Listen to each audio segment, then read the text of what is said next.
Hello વિદ્યાર્થી મિત્રો, જય શ્રી કૃષ્ણ, હર હર મહાદેવ। આજે આપણે જોવાનું છે પાઠ નંબર 12 અન્ન સ્ત્રોત્રોમાં સુધારણા છે તેનું સ્વાધ્યાય। તો જોઈએ, પહેલો પ્રશ્ન તેમાં આપેલો છે કે પાક ઉત્પાદનની એક રીતનું વર્ણન કરો જેમાં વધારે ઉત્પાદન પ્રાપ્ત થઈ શકતું હોય।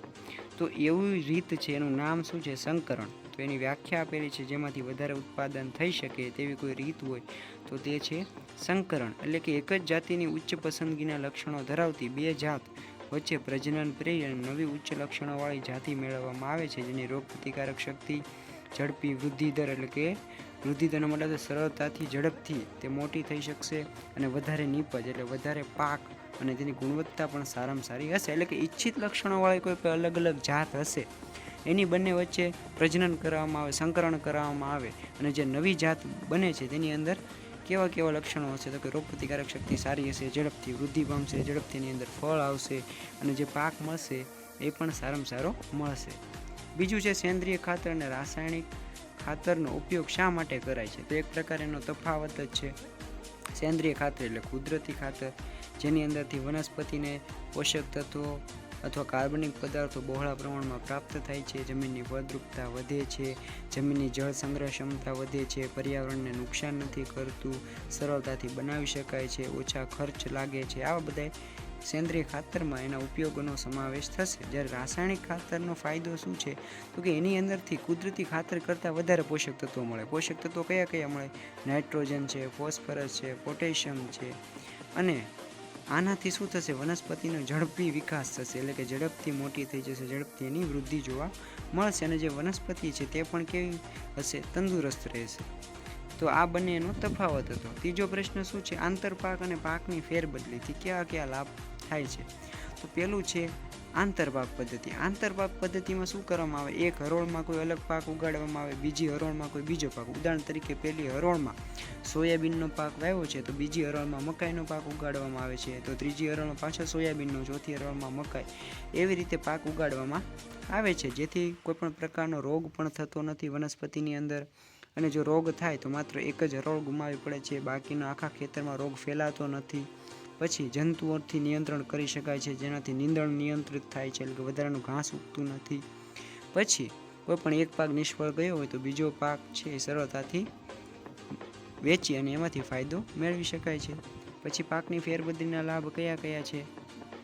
તો કે જમીનની અંદર સતત પાકની ફેરબદલી કરતી રહેવી। ચોમાસામાં અલગ પાક ઉગાડવામાં આવે, શિયાળામાં અલગ ઉગાડવામાં આવે, પાછા ચોમાસાની અંદર અલગ અલગ પાક ઉગાડવામાં આવે, જેથી જમીનની અંદર પોષક તત્વોની જે પૂર્તિ છે, એટલે કે જે પોષક તત્વો ફરી જમીનમાં ઉમેરવા માટે એને પૂરતો સમય મળી રહેશે। હવે ઉપરા ઉપર તમે કોઈ એકનો એક પાક વાવો તો જમીનમાંથી જે પોષક તત્વો ચૂસાઈ ગયા હોય અને બીજી વખત એનો એ પાક વાવો તમે તો એ પાકને પૂરતા પ્રમાણમાં પોષક તત્વો મળતા નથી અને આ તમારો પાકમાંથી સારું ઉત્પાદન પ્રાપ્ત થશે નહીં। તો એટલા માટે પણ પાકની ફેરબદલી કરવામાં આવે છે કે અલગ અલગ સમયે અલગ અલગ પાક વાવવામાં આવે તો સારામાં સારો ફાયદો થાય છે। ચોથો પ્રશ્ન છે જનનિક ફેરબદલી એટલે શું છે? ખેતીમાં વપરાતી પ્રણાલીઓ કેવી રીતે ઉપયોગી છે? તો કે પાકમાં ઈચ્છિત લક્ષણો, કીટકો સામે રક્ષણ, દુષ્કાળ સામે ટકી રહેવું, અલગ અલગ લક્ષણો જે ખેડૂતને વધારે ફાયદો કરે છે એ કેવી રીતે મેળવે છે? એવા બીજ કેવી રીતે આપણને મળે છે? તો તેના માટેની એક રીત છે જેને જનનિક રૂપાંતરિત પાક કહેવામાં આવે છે, GMO। ભારતમાં તેનું ઉદાહરણ છે બીટી કપાસ, જે કીટકો સામે રક્ષણ મેળવે છે, જંતુનાશકનો ઓછો ઉપયોગ કરવો પડે છે અને તમને સારામાં સારો ઉત્પાદન મળે છે। પાંચમો પ્રશ્ન છે ભંડાર ગ્રહો એટલે કે ગોદામો અનાજને કેવી રીતે નુકસાન થાય છે?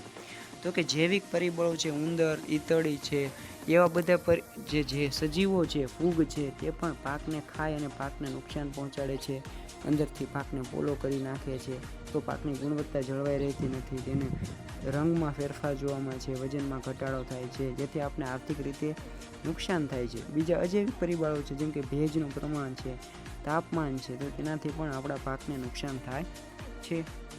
છઠ્ઠો પ્રશ્ન છે ખેડૂત માટે પશુપાલન પ્રણાલીઓ કેવી રીતે લાભદાયક છે? તો કે ખેતી કામમાં ઉપયોગી છે, જેમ કે બળદ છે તે ખેતીકામમાં ઉપયોગ થાય છે, ભાર વહનમાં ઉપયોગી થાય છે, દૂધ મળે છે એની અંદરથી, પશુઓની અંદરથી, જેનાથી દૂધની અલગ અલગ બનાવટો આપણે વાપરીએ છીએ। તો આ બધા પશુપાલનના લાભ તમને અહીંયા આપેલા છે। આર્થિક આવક મેળવી શકાય છે, રોજગાર મળે છે, કુદરતી ખાતર બને છે. તો આવી બધી રીતે પશુપાલનના અનેક ફાયદા છે.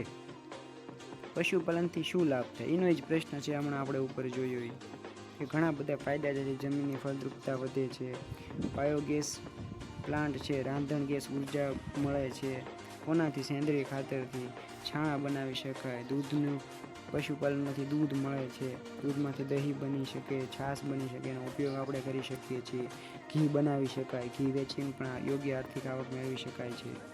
8મો પ્રશ્ન છે ઉત્પાદન વધારવા સંદર્ભે મરઘા પાલન, મત્સ્ય ઉછેર અને મધમાખી ઉછેરમાં શું સમાનતાઓ છે? સમાનતાઓ તમને અહીંયા આપેલી છે કે ત્રણેય વસ્તુઓ છે જેમાં સજીવોનો ઉછેર કરવામાં આવે છે. તો ત્રણેયની અંદર શું સમાનતાઓ છે? ઉચ્ચ ઉત્પાદન આપતી જાતિઓની પસંદગી અને સંવર્ધન કરવામાં આવે છે. યોગ્ય અને પોષણયુક્ત ખોરાક આપવામાં આવે છે જેથી તે તંદુરસ્ત રહે. તેના રોગોથી રક્ષણ માટે યોગ્ય આરોગ્ય સંભાળ રાખવામાં આવે છે, એટલે કે રસીકરણ કરવામાં આવે છે જેથી એને ભવિષ્યમાં કોઈ પણ પ્રકારનો રોગ ન થાય. સ્વચ્છ અનુકૂળ યોગ્ય રહેઠાણ આપવામાં આવે છે, એટલે કે સાફ સુથરી જગ્યા આપવામાં આવે છે. આવી બધી પદ્ધતિઓનો ઉપયોગ કરવામાં આવે છે. 9મો પ્રશ્ન છે મત્સ્ય શિકાર, દરિયાઈ મત્સ્ય સંવર્ધન અને જળ સંવર્ધનમાં શું તફાવત છે?